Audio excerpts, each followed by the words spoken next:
Radio Flamme. Bonjour Yveline Rappeau, vous êtes directrice de la plateforme de pôle cirque en Normandie qui comporte La Brèche à Cherbourg-en-Cotentin et le cirque théâtre d'Elbeuf. Bonjour. Bonjour. Merci tout d'abord de bien vouloir répondre à mes questions pour Radio Flamme. J'ai plein de choses à vous demander parce que Spring, le festival des nouvelles formes du cirque, débute le 8 mars dans le Cotentin. Je me demandais à quelle date est née cette manifestation. Spring fêtera ses 15 ans l'année prochaine. Il y a une première édition très ramassée, mais néanmoins qui s'appelait déjà Spring, a été créée par mon prédécesseur à La Brèche. Voilà, et j'ai pris le relais il y a donc 13 ans. Spring, c'est combien de spectateurs chaque année? C'est variable en fonction des jauges offertes, parce que parfois il y a des spectacles à très grande jauge, plusieurs représentations, etc. Donc, mais c'est 35 000 spectateurs. Ah oui, à peu près. C'est un festival vraiment important. Une petette souris m'a dit que cette année, c'était vraiment une très belle édition avec beaucoup de beaux spectacles. C'est bien ça? Oui, c'est vrai que mes collaborateurs s'amusent chaque année de voir que je dis toujours: «Oh non, là, cette fois, c'est la meilleure édition, je pourrais pas faire mieux. L'année prochaine, ça sera impossible, on sera en dessous». Et en fait, et ben, il y a à chaque fois des spectacles formidables qui font partie de la programmation. C'est vrai que là, on en a mis un tout petit peu plus d'excellent parce que le Covid nous en a fait annuler.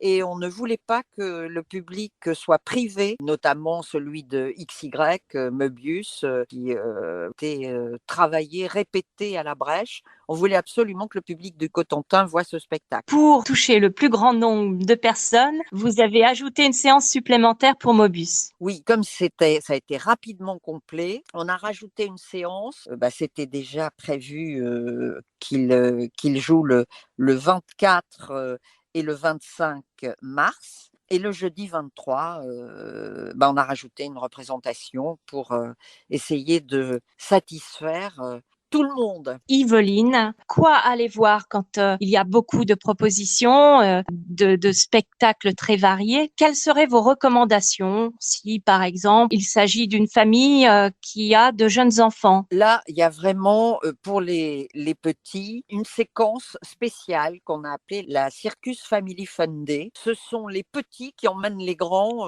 au spectacle. On a choisi des spectacles spécialement conçus pour eux. La Family Fun Day, voilà, c'est l'occasion de venir en famille, faire un parcours de spectacle. Il y a le spectacle très prisé de l'école Sol Air, l'école de cirque amateur, et on peut voir que les amateurs sont aussi virtuoses à l'école Sol Air. Et puis des spectacles professionnels conçus pour les petits. On a à partir de 6 ans. Le spectacle 1 contre 1 est à partir de 6 ans et Portrait chinois à partir de 8 ans.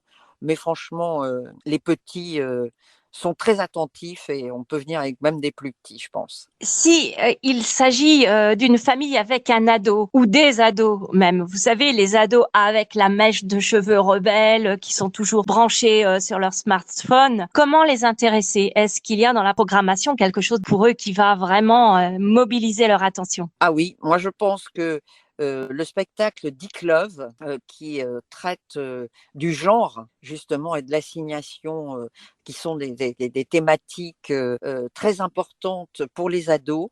Donc le spectacle Dick Love de Sandrine Jugler, chaque fois qu'on l'a présenté, même chez des partenaires, les ados sont très intéressés par ces sujets. Et puis pour rire, cette fois, le spectacle La Conf, ou comment on est allé là-bas pour arriver ici. Alors le spectacle La Conf de la compagnie La Sensitive, tout le monde est debout à la fin du spectacle, hein, ados ou pas, mais les ados adorent ce ton complètement décalé. Voilà les 2 spectacles que je recommanderais et qui sont sur à la fois des thématiques ou un ton, hein, parce que La Conf, c'est vraiment très drôle.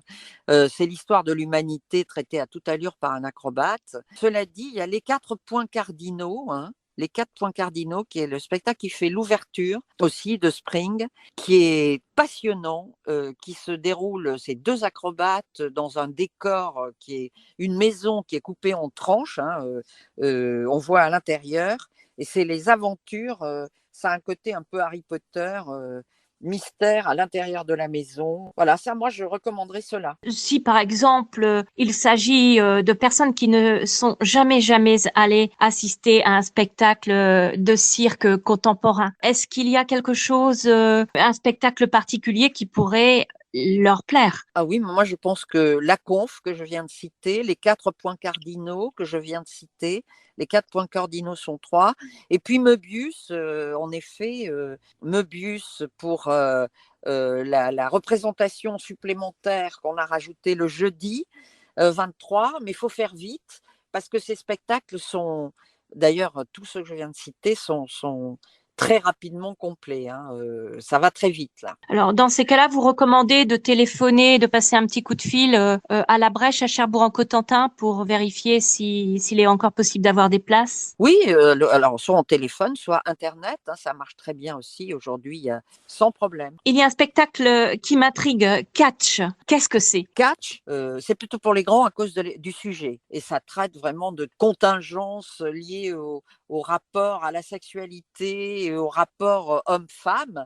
Donc traité avec beaucoup d'humour, puisque traité comme un match, et comme un match de catch, comme vraiment un combat entre les hommes et les femmes qui cherchent à se retrouver d'ailleurs, hein, sur un terrain de jeu, en l'occurrence. Alors c'est très très drôle, c'est un sujet très important, une question de société comme on dit, mais traité sous une forme absolument hilarante, puisque on a vraiment un ring de catch et des combattants de catch. Les acrobates et les comédiens sont des combattants de catch qui s'affrontent, avec les commentaires d'ailleurs des journalistes qui sont dans la tribune des journalistes. Enfin, on est invité à un match de catch. Yveline Rappeau. On n'a pas parlé de Céleste, de Geneviève de Kermabon. De quoi parle ce spectacle? Eh ben justement, j'y pensais tout à l'heure. Celui-là aussi, on peut le recommander pour des personnes qui n'ont jamais vu de cirque contemporain ou qui ont envie d'un spectacle là qui est un hommage au cirque traditionnel d'une certaine manière, ou en tout cas à la tradition du cirque.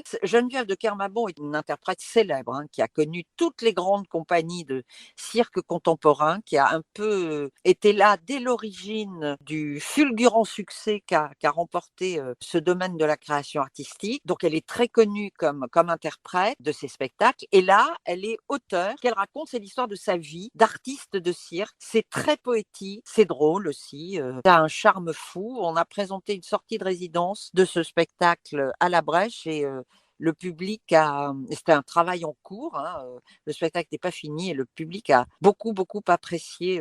De quoi parle What If? Du collectif Curieux et avec Pedro Miguel Silva. Oui, là c'est une compagnie belge que nous aimons beaucoup, Carré Curieux, hein, il s'appelle. Et là, il utilise la magie nouvelle. Ça aussi, j'hésitais tout à l'heure à le recommander. Enfin, j'hésitais au sens où je me disais, si, celui-là aussi, on pourrait le recommander pour des personnes qui n'ont jamais vu de cirque contemporain. Ce sont les aventures d'un personnage qui vit, grâce à la magie nouvelle, une vie quotidienne surréaliste, une vie quotidienne dans laquelle il se passe des tas de choses dans la vraie vie, mais qui là se fondent avec les aventures quotidiennes de ce personnage. Si, celui-là aussi, on peut le recommander à des personnes qui n'ont jamais vu de spectacle de cirque contemporain. Il y a Au hasard dans le vacarme de Mika Kaski, dont on n'a pas parlé. Celui-là, on n'en a pas parlé parce qu'on ne sait absolument pas ce que ça va donner. C'est une création, mais là, je pense que c'est plutôt un public averti, hein, pour les spectacles de Mika Kaski. On connaît l'artiste qui a eu déjà beaucoup de succès dans ses spectacles précédents, mais là, c'est une rencontre avec une équipe d'interprètes. Bon, on en connaît un autre, Sylvain Julien, bien sûr, on le connaît. C'est aussi un virtuose du cerceau. Il est un des rares à utiliser cette technique et manipulateur d'objets aussi. Mais il y a une part, là, je pense que c'est plus un public averti parce que on joue avec un peu les peurs et les angoisses que peuvent susciter les liens et les rapports humains lorsqu'ils sont conflictuels. Donc là, il va travailler, Mika Kaski, une question de société activité justement un peu plus épineuse. Il y a la boule. Ah bah, la boule, là, c'est un travail formel. C'est ça qui est difficile dans le cirque contemporain parce qu'on dit de quoi ça parle, mais en réalité, c'est précisément des techniques de cirque, des techniques acrobatiques qui utilisent les agrès. Ça peut être la roue cire, ça peut être le machinois. On trouve tout ça, les portées acrobatiques. On trouve tout ça dans la programmation. Là, c'est de l'acrobatie et de l'acrodance.